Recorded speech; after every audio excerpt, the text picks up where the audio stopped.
Electric vehicle sales in China grew at the slowest rate in a year during the first quarter. That's according to industry data released Tuesday. Sales of electric passenger vehicles rose 10.5% in March from the same month a year earlier.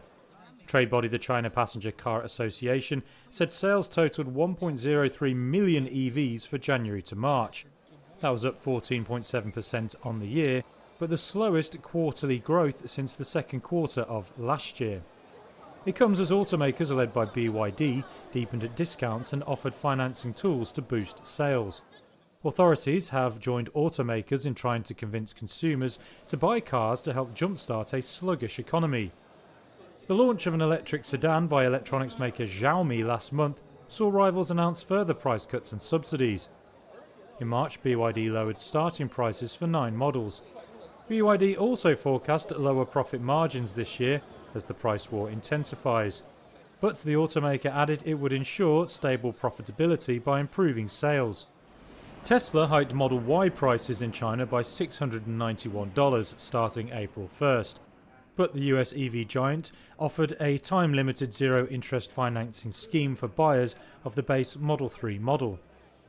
Volkswagen and NIO have also launched auto financing plans with low interest rates to attract buyers. The European Court of Human Rights ruled in favour of a group of elderly Swiss women on Tuesday who had argued that their government's inadequate efforts to combat climate change put them at risk of dying during heat waves. The verdict, which cannot be appealed, is a potential turning point for climate action. It could compel the Swiss government to take greater action on reducing emissions, like revising Switzerland's 2030 emissions reductions targets to get in line with the Paris Agreement. Anne Mara is the co-president of the group that filed the climate lawsuit. The ruling today is a historic ruling, and we are really happy to have carried this all the way to the European Court of Human Rights.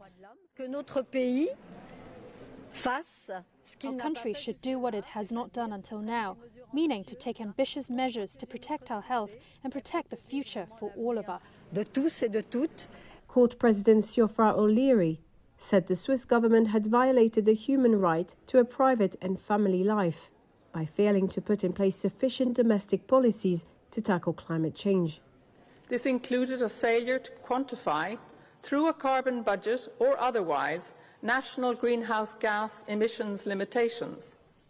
The Swiss government said it will now analyse the ruling and review the measures Switzerland will take in the future.